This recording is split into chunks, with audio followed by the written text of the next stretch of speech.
Huzzah! Okay. I think I'm live. Okay, cool. I'm seeing it now. I'm just gonna see if I can make a watch party out of this. I can't believe that actually worked, man. The Meatheads. First time out of the gate. I know. All right, let's see here.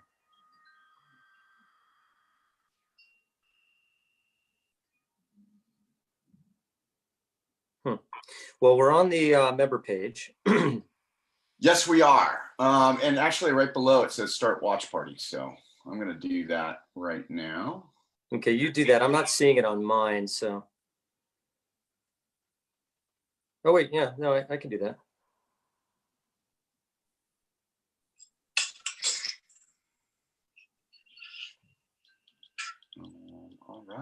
All right. So.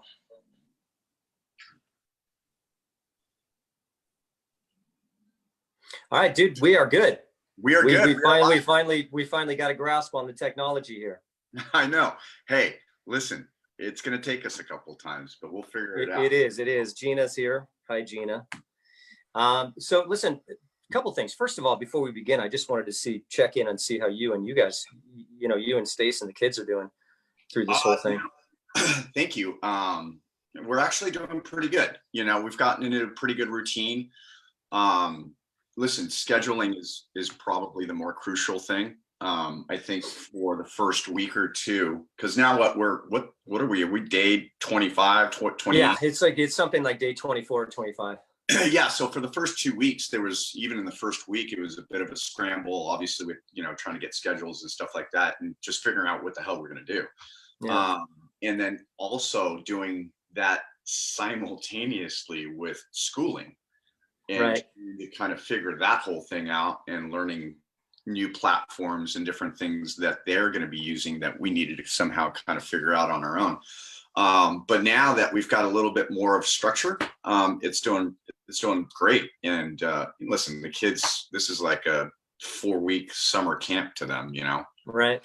Right. And I think they're young to really grasp the severity of everything that's going on.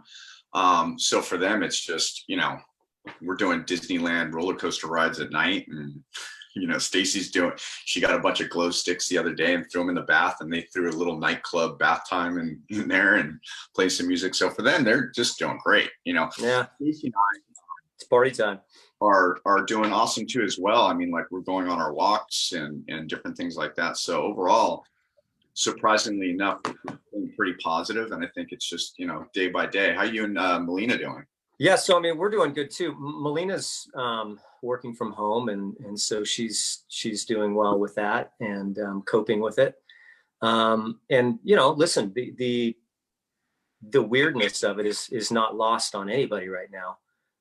We were watching the news, and we watch the news for a little bit of time each day, just to be brought up to speed, but not so much that it just poisons our mindset. And she just said to me, she said, it is so weird that we're living through this. And it is. And what's interesting is to think that in a couple of years, we're going to reflect back and go, remember that? How weird was that when there were no cars out and when you were standing in line for the supermarket and everybody was wearing face masks. So we're doing well. I'll tell you what, one of the interesting things for me is I'm sleeping well. I mean, and listen, we're in an industry where our schedule is screwy. We get up early in the morning and sometimes we have to work late at night, and being able to sleep in for me has been really great. So if there's a silver lining here, part of it is just that, I've been able to get more sleep, which has been really cool. I have a couple restless nights, each week, because there's still sense of uncertainty and, little anxiety and all of that. But in general, the sleep part's been pretty cool. Yeah, same here. I couldn't agree with you more. Well, listen, I wanted to surprise you with a little Ask the Meatheads kind of question to get this thing started. All right. So before we dive into the topic today, I just want to kind of remind everybody how long we've been working together. We've been working together for like almost 20 years now. even outside of Arena Fitness at different gyms. And if you count that, probably even more than 20 years. What is your favorite Meathead moment working together over the last 20 years? Oh, I got this one. This one's easy. So early on, you know where I'm going with this. Yeah, right? I know. I mean, first of all, I have a library of ones that I can pull from, especially in the first few years. Okay. Yeah. But early on, this was probably the first or the second year. Keep it kosher. Oh, I got this. Listen, you know your audience, right? I know the audience. Yeah. So it was probably the first or the second year that we were open, and you and I were killing long days. Back in those days, we used to do 12 to 16-hour shifts. We wouldn't go home during the middle of the day. We'd stay at the gyms all day long, and we'd do session after session after session after session. And so we would have to just eat food whenever we could, just like slam a snack or a bar on the run, just so that we wouldn't pass out. And so I remember one time I saw you up at the front counter. This is when we were upstairs in Encino, and you had a tub of protein powder, and you had the scoop in your mouth, and you had a bottle of water. And I could see you looking at it, and I go, don't do that. You're making a huge mistake. You're like, no, I can do this. I'm like, that's not going to end up the way that you think it's going to end up. And you said, no, I think it's going to be fine. So you took a scoop of protein powder, took a shot of it into your mouth, took a giant swig of water, put the water down, and then your eyes went like this. And you went sprinting back into the bathroom, where you had to insert your finger into the back of your throat and pry the cake of batter that was blocking your esophagus and your trachea, I believe, at the same time. And the moral of the story is that powder and water do not immediately mix. They require stirring. So if you've ever baked before, if you take like a bunch of flour and you lay it out on a board or something, and then pour some water on top of it, it'll just pool like mercury on top of the water. It does not automatically mix. No. And I knew that was going to end poorly for you. So it is still one of the funniest memories that I have. But that was pure Meathead, because you didn't really think the physics through on that really carefully. You just said powder, water. I think I got this. You did not got this. So that's one of my favorite Meathead moments. And listen, I got to tell you, I still vividly remember the feeling I had when I realized that I made such a terrible mistake. Yeah. Like it was yesterday. Like, I mean, because I had an oh no moment where for a second I thought, and even as I was scooping that stuff out of my mouth, it wasn't letting up. It created a vacuum seal. A vacuum seal. So it took me a couple scoops before I actually got to air. So this is a combination of a memory and a PSA at the same time. Yes. It's like the public service announcement is, do not try to take a shot of protein powder and knock it back with water at the same time. It doesn't end the way you think it ends. No, it does not. It really does not. And thank God I was able to think quick enough to do that, and that there was a sink nearby, because I got to tell you, I would have done that at the front desk if there wasn't a sink. Yeah. There. Yeah. Yes, that was definitely quite a moment. Listen, I think my favorite moment for you was right around the same time period too. I think the first 5 years we really bulked up on how many different events we had. Yeah. You were wearing at the time. Oh yes, I'm with you. I know where this is going. Yeah. Yes. You were wearing these parachute pants. Okay, let's back up for a second. They weren't quite parachute pants. Right? This isn't the 80s, but go ahead. They were parachute material. Yeah. Okay. Well, they were regular sweatpants, but they were just parachute material. And you were in the middle of a Saturday class, I think, and you were about to demonstrate a squat. And I have never seen so much force come out the back end of a pair of pants. before in my entire life, where it almost looked like there was like a car, like a bag that had just exploded out of a dash. Airbag. Yeah. An airbag Yeah. that completely exploded out. And you looked up at me and you were just like, yep, just blew the ass out of my pants. Yeah. And that was it. First That was of the all, end of class. a I think I significant part of my ass came out of those pants too. Oh, and sure. I remember it was Mushroom shredded. cloud. I mean, it was shredded. And so there was no like, like it's just a little tear in the crease. No, where you can play that up. The whole ass. Navel to the back of your neck. it was from cervical spine down to my ankles, basically, is where it was. Yeah. And I had to go down the street immediately to Big Five and buy another pair of pants because there was no making it through. Yeah. And I did that again when I was teaching a kickboxing class and I was demonstrating a roundhouse kick. And I remember leading the class and saying, all right, so this is what you do. You're going to stand up tall and you rotate, kick, you step back. I just ripped the ass out of my pants. You guys proceed. And I remember, again, same thing. I don't do it like, I don't do anything half-assed. No pun intended. Yeah. I blow the whole ass out of it. If I'm going to blow the ass out of a pants, I'm going all out. So yes, that is a brilliant memory. And I thank you for reminding me of that. That was fun. No, it was fantastic. It was fantastic. All right. Well, that was awesome. So before we proceed, shout out to one of our longtime and beloved arena community members, Linda Joe. Linda drove on Monday. Linda drove from Simi Valley to Eagle Rock, which is 35 miles, to drop off homemade face masks. I got mine for Melina and me in Eagle Rock, and then she drove to Encino, to your place, to drop off masks for you. Yeah. And then family.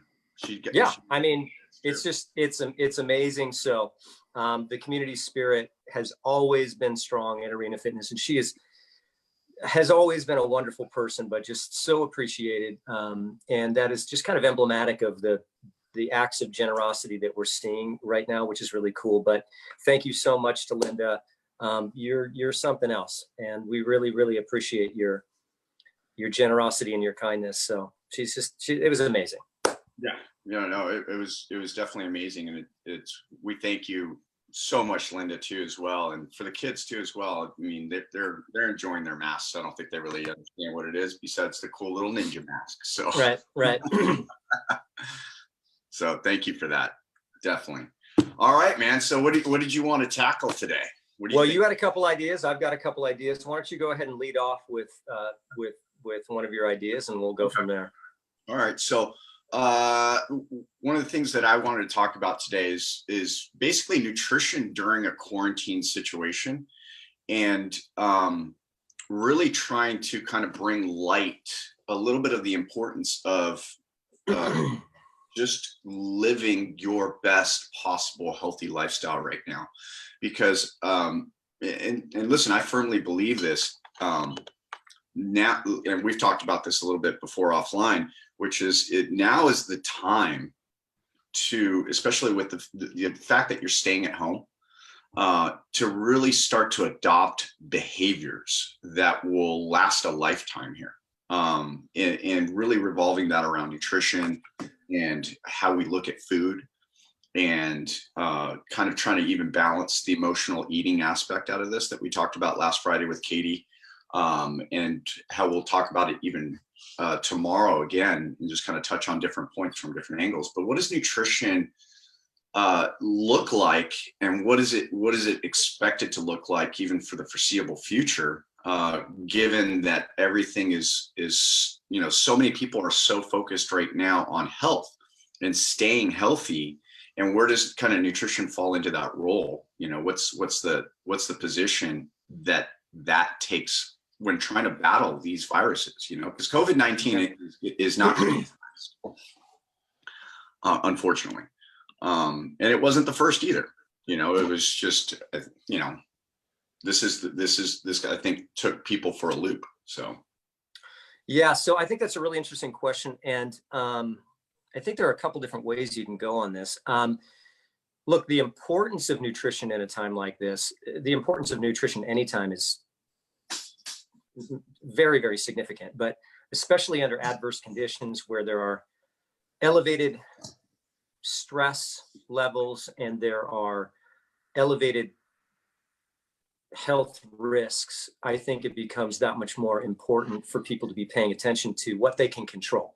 Because there's what we can control and there's everything else.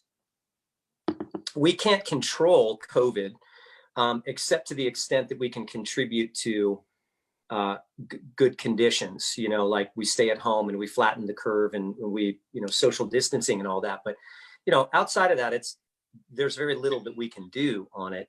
So we shift our focus to what we can do, and exercise and nutrition and meditation and some of these things are behaviors and activities that fall within the purview of what we can manage and control. Now, it's not easy. I'm not suggesting that having a solid health and wellness portfolio of behaviors is an easy thing to do, but it does fall within our control. We know that your immune system needs to be strong right now. We know that the immune system is largely based in the gut. We know that the gut craves or benefits from certain foods and is hindered by or damaged by certain foods. So if 80% of our immune system resides in our gut, we want to make sure that we're prioritizing how we manage our gut health.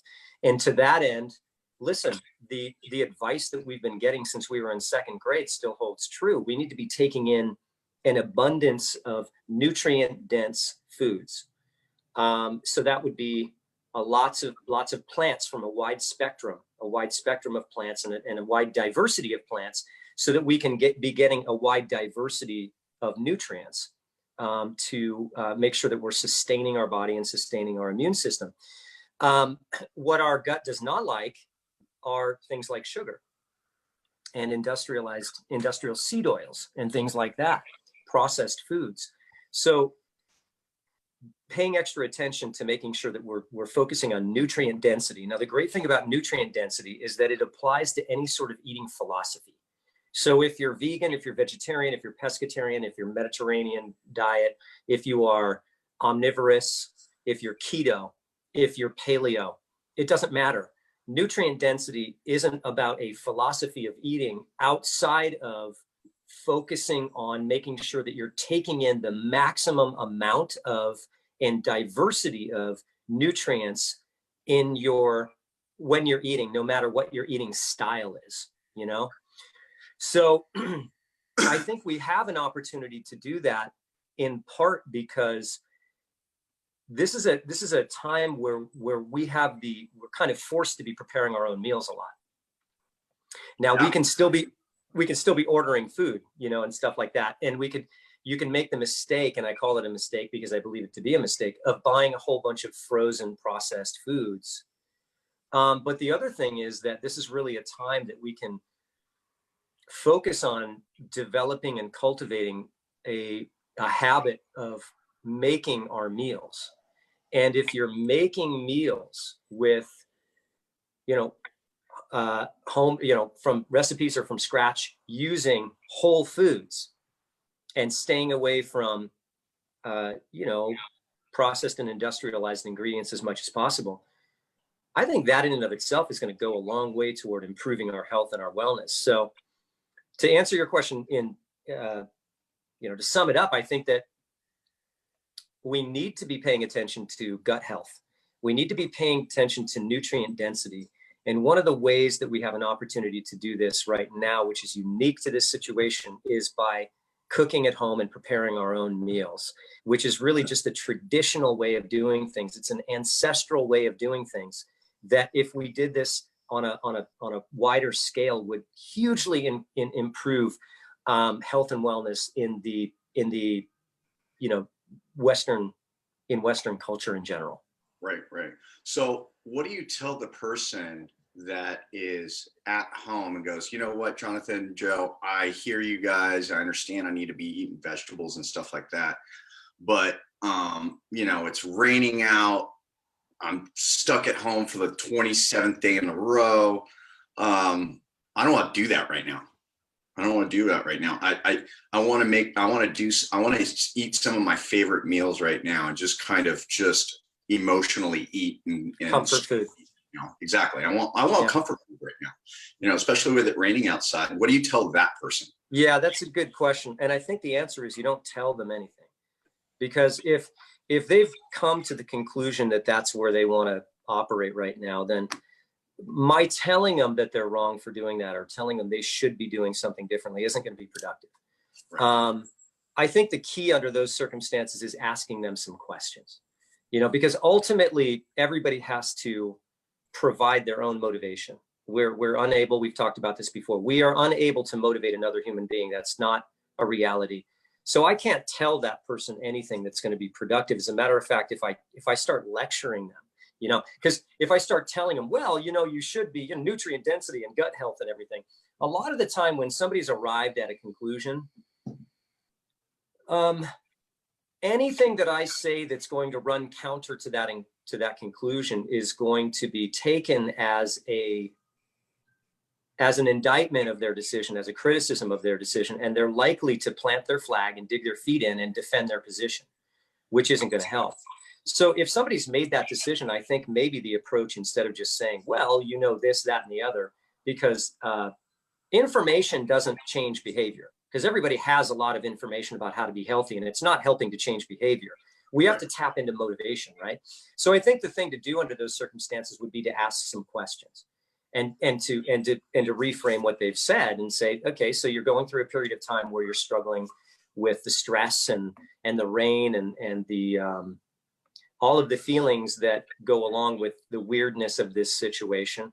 Are there any things that you could do that might be very simple that would enable you to provide comfort to yourself, but might also address some of the components that would benefit you physically, so that you can maintain your health and your vitality, and you'll be strong to ward off, you know, illness and that kind of a thing. So in other words, just asking them, is there a way?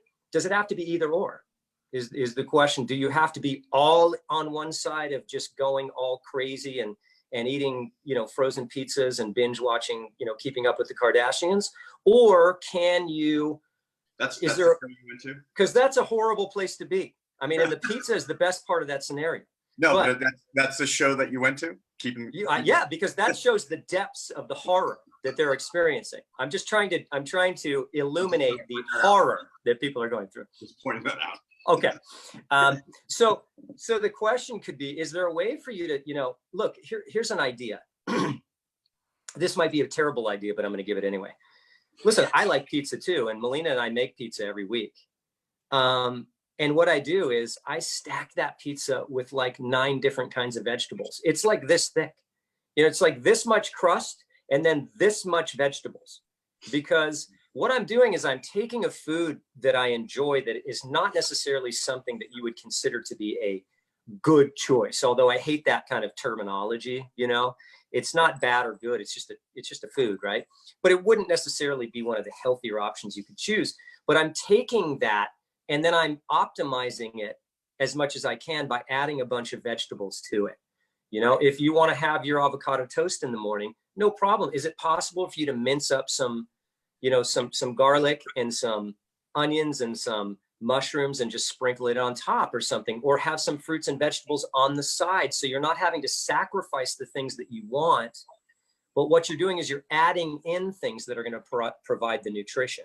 So yeah, you know, eat that frozen pizza, but maybe you're going to have some veggies on the side. You're going to have some fruit and vegetables or some fruit on the side. So I think the key point here is you can't tell anybody anything because it doesn't work.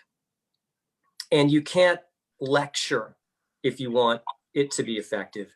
But what you can do is ask. And as an outside voice and having an outside perspective, we don't have an emotional investment in their decision. They have an emotional investment in their decision, and they were going to want to defend that decision. But from the outside, we can say, totally cool. I get it.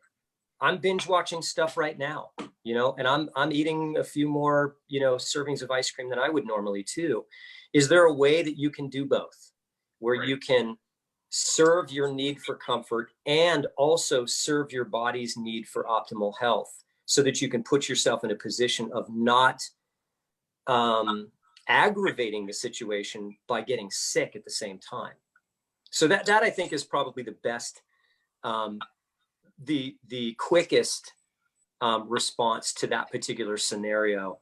And of course, it's different for every person. But I think the question is, I think the key is questions, not statements. Right. Right.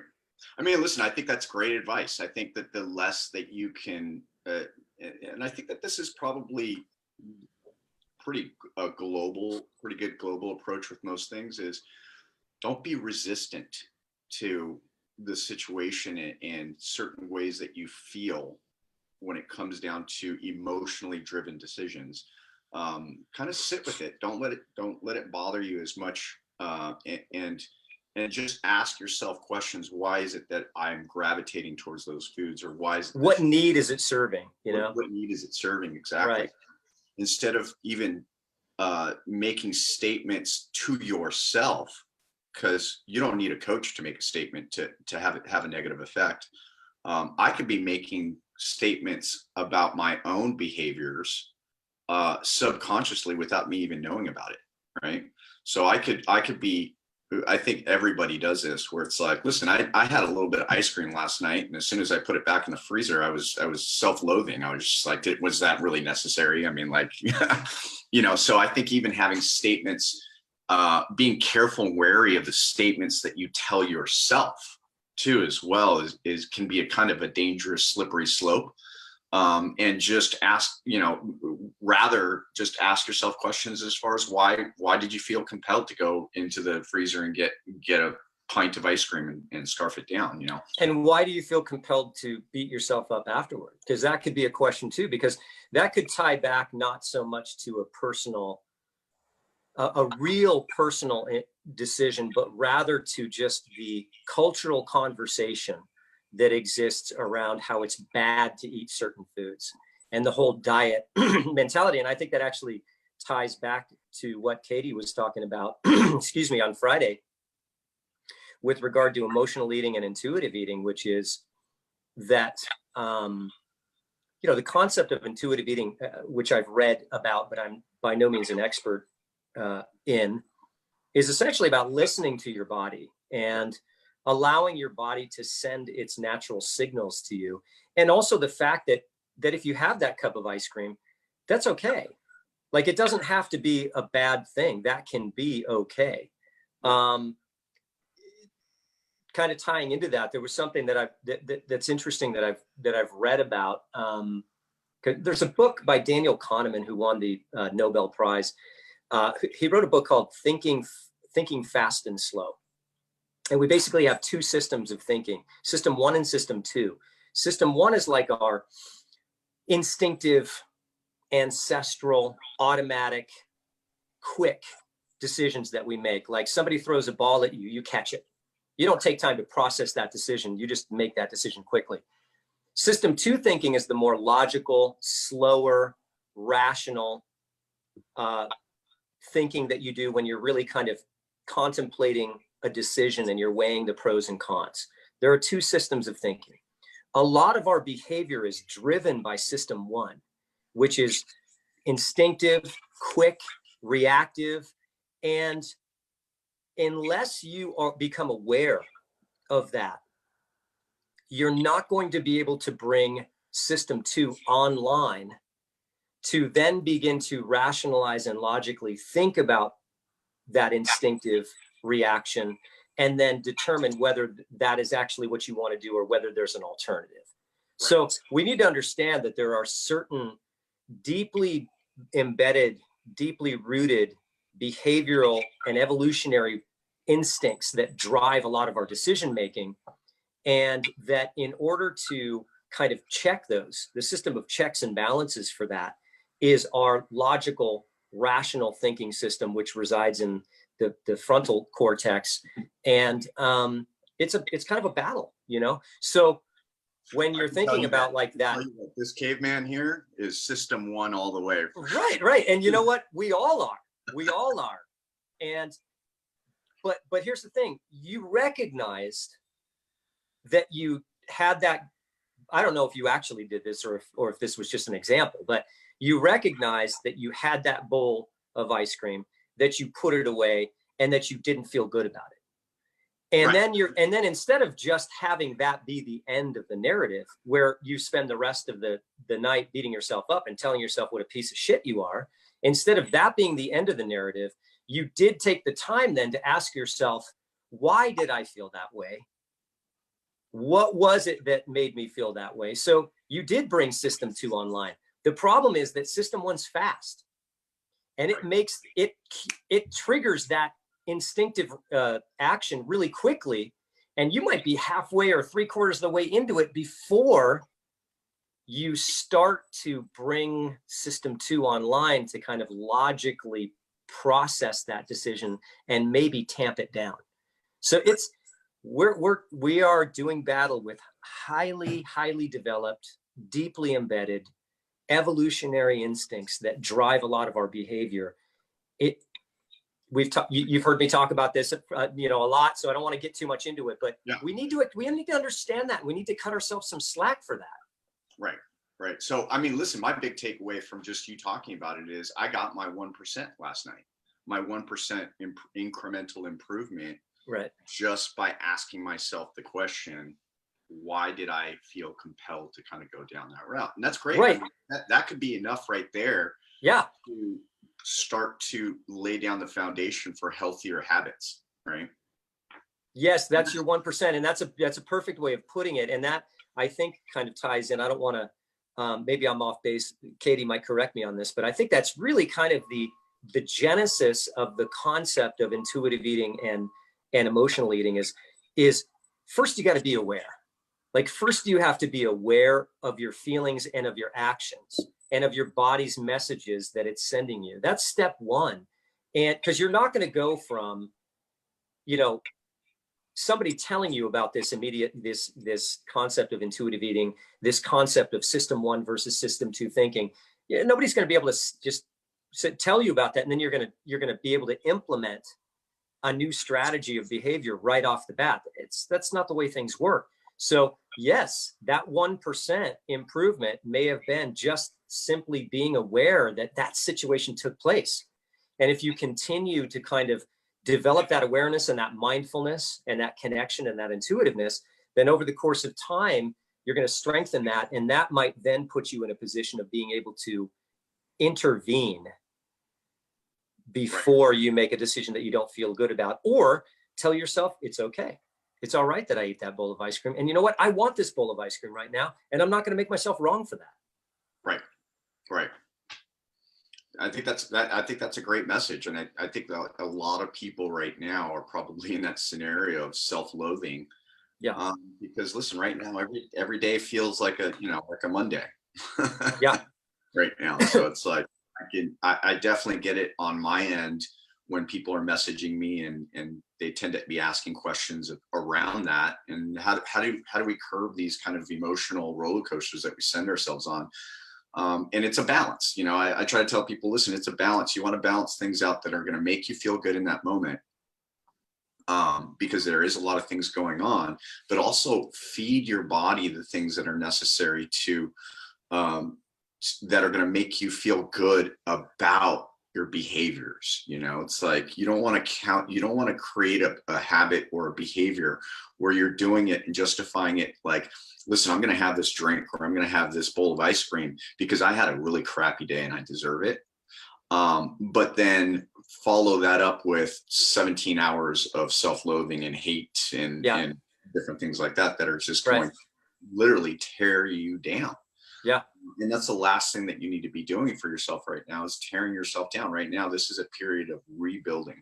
This is a period where we need to reprioritize the things that are important to us in our life. And listen, health, family, support, community, those are the things that are going to not only help us all get out of this situation, but live healthier, safer lives. So You don't want to bombard that or cloud that up with, self-loathing and hate over the actions that you're taking that you're putting into place just to try to make yourself feel better for 30 seconds or 3 minutes or whatever it is that it takes you to eat that bowl of ice cream.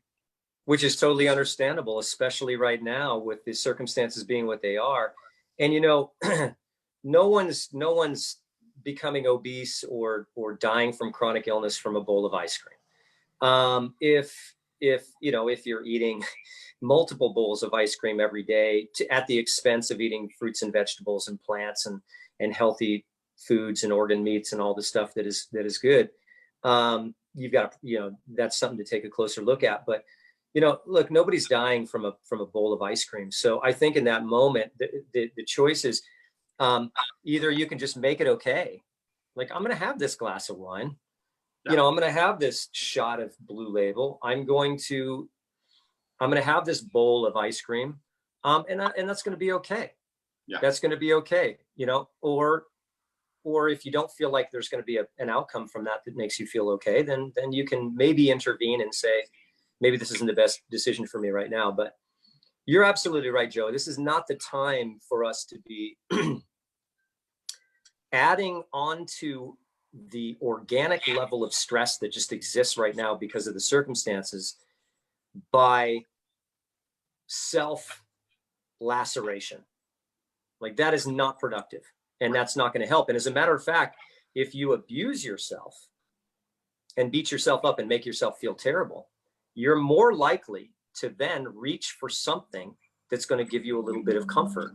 A cigarette, a drink, a bowl of ice cream, whatever that is. The worse you feel, the more your brain is going to want to mitigate that bad feeling. And the quickest and most accessible way to do that is by grabbing something that is going to give you instant gratification, but not make you feel good in the long run. Right. So let's not compound the levels of stress right now, but with a lot of self-judgment. It's not productive. No. And listen, I mean, the other side of that is, listen, right now, going to the supermarket I don't know how you feel about it, but it feels pretty dangerous right now. Yeah. I've got to go today or tomorrow. And like, I'm not excited about it. Yeah, listen, I got to go today or tomorrow too. And I'm not excited about that either. But with that said, when I go to the supermarket, because I want to be in and out, if I'm rushing for my chocolate, vanilla, caramel swirl and stuff like that, I haven't prioritized my health, right? Yeah.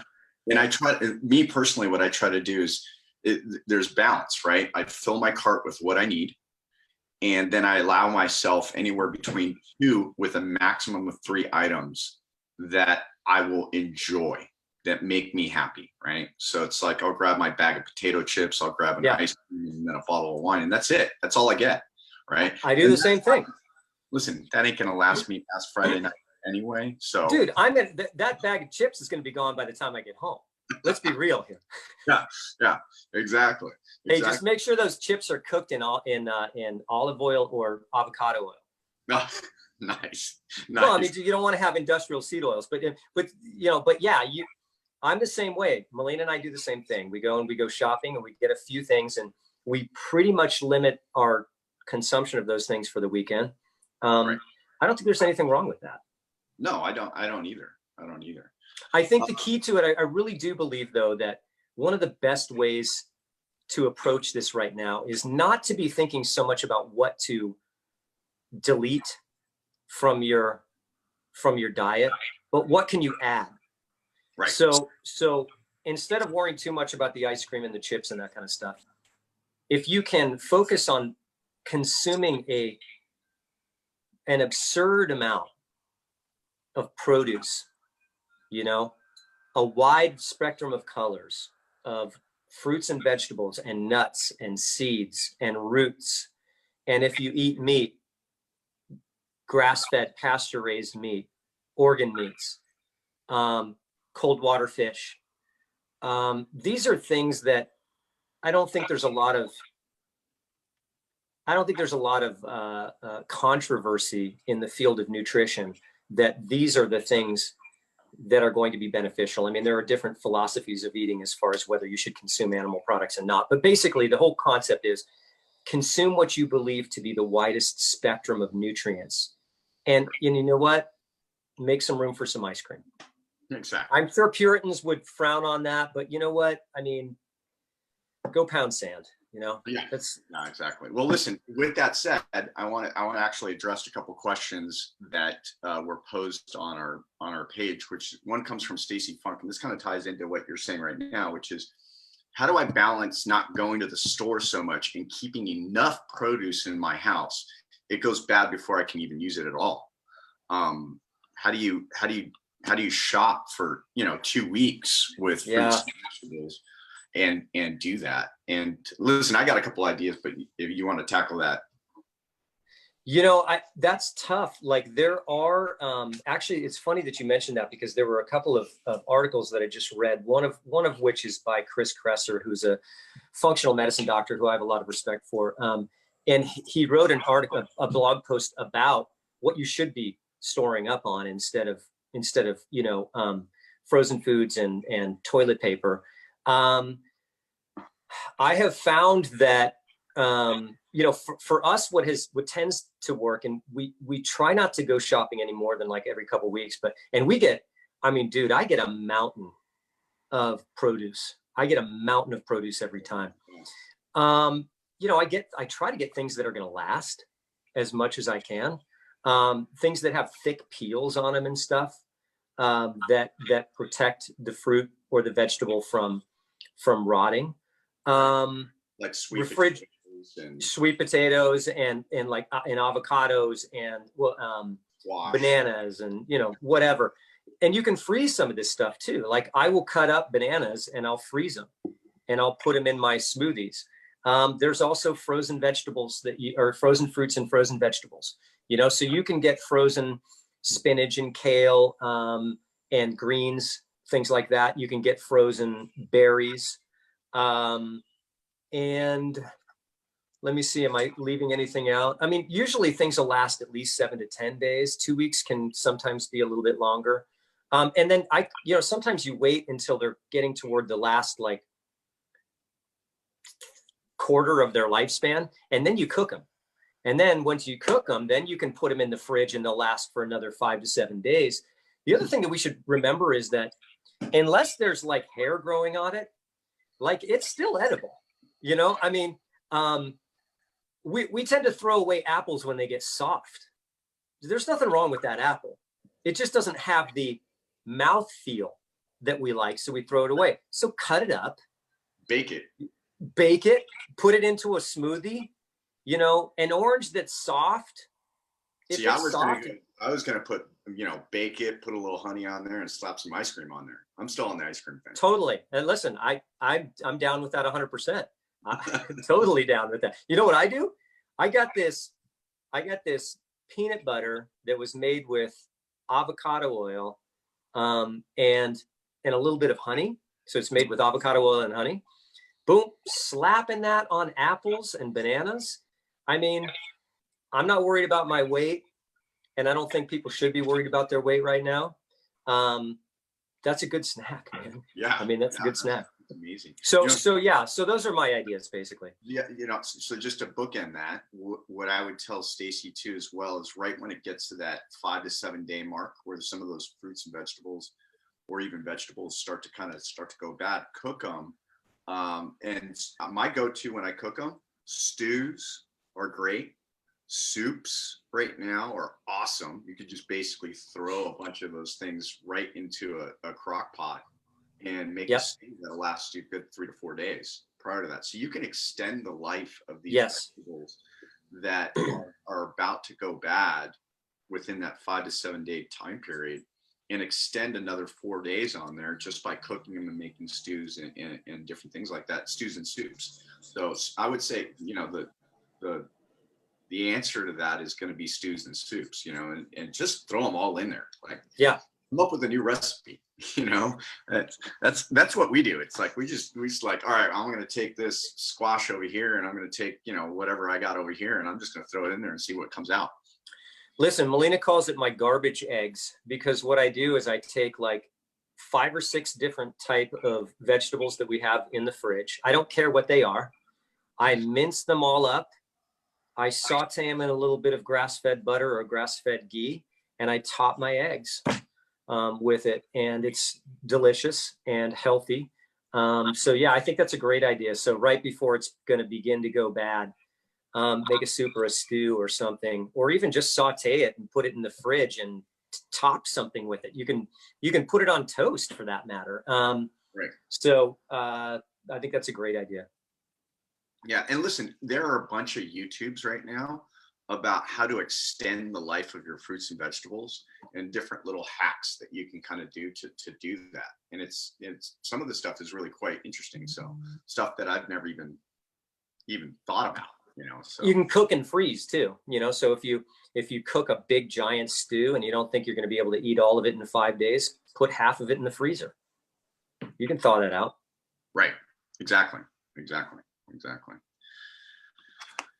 All right. Did you say you had other questions on our page? Let me take a look real quick. I think we've just got a bunch of members kind of helping. Oh, that Stacy Garcia, my wife, wants to know where you get the pink peanut butter from. So I get it from Sprouts. And what I'll do, Stace, is I'll take a picture of the label and send it to you. They've got just plain, which is just regular. It's no salt, no sugar in it. And they've just got plain. It's peanut butter mixed with made from avocado oil. And then I also get the other kind, which is a little bit more of a treat, is peanut butter made with avocado oil and a little bit of honey. It's really good. I'll send you the label. Cool deal. I think that answers most of our questions. Well, yeah. The one thing I just wanted to bring up real quick, and it's relevant to something that that Gina posted earlier today, which was during the workout that I was doing. She was talking about how she's not having problems staying active physically, but that eating is the challenge, right? And we hear that a lot. And I just want to reiterate that there are reasons for that go far beyond the scope of willpower and all of that crap. We are driven to overeat in the presence of abundant food because that would have been a very, very smart decision when we were living in a landscape of food scarcity and food unpredictability. So we just need to understand that our urges to overeat and to eat sugary and fatty, calorie-dense foods are not driven by poor behavior or character defects. They are driven by deeply embedded evolutionary characteristics that developed over millions of years. It's not our fault. So just want Gina, that's step one. It's not necessarily a solution, but I think step one is understanding why you have that compulsion to eat. The other thing is just to manage your environment as much as you can. So if you want to make sure that you're not eating shitty food, don't have shitty food in the house, because if you do have it in the house, you're going to crack. I am too. I like chocolate covered pretzels. Okay. If I have a bag of chocolate covered pretzels in the house, first of all, if they're visible, it's like paying a toll every time I walk through the kitchen. I grab one, I go back, I grab one, I go back, I grab one every time, right? But there's actually research that shows that if you just take it and put it out of view, just put it in the cupboard, for example, I think consumption goes down by something like 32%, just because you can't see it. What else is going to drive down consumption of that? Don't have it in the house.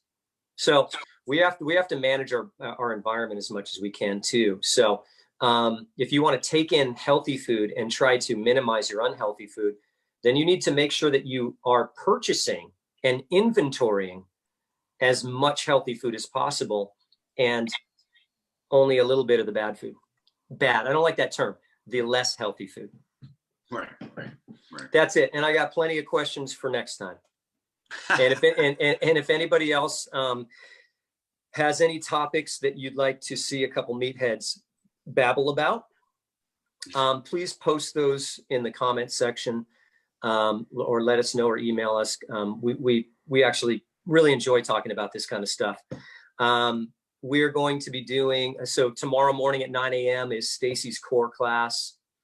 At 12 p.m. tomorrow, I think Stacy and Katie are doing an episode about cooking, right?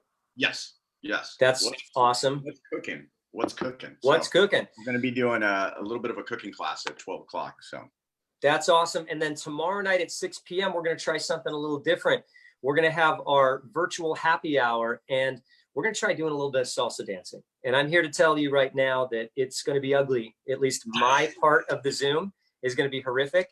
But Lionel Araya, who's a longtime member of Arena Fitness and is just a super great guy in general, is a teacher, dance teacher, and he's going to be leading us through some non-contact salsa dancing, so footwork and stuff like that. So grab a drink, grab a partner, or just join us, and let's have a little fun, dance a little bit, feel a little silly perhaps, and he has no idea what he's getting himself into.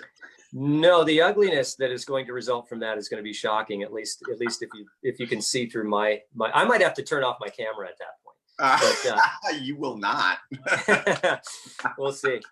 So anyway, we got a lot of cool things coming your way. And then Joe does a kettlebell workout. You're doing your kettlebell workout on Sunday morning? Every Sunday, man. Every Sunday. Sunday morning, 9 o'clock. And then Will does a HIIT workout Saturday mornings at 9 o'clock. So we got you covered, guys. Thank you so much for supporting us. We're going to do our best to support you and provide you with information and workouts and stuff that'll help you out during this very, very surreal and strange time. Yeah, absolutely. Well, man, thank you so much. I always love chatting with you. Yeah, likewise. You stay safe, and send my love to Melina and the family, and I'll talk to you soon, man. All right, brother. Talk to you soon, man. See ya. Bye.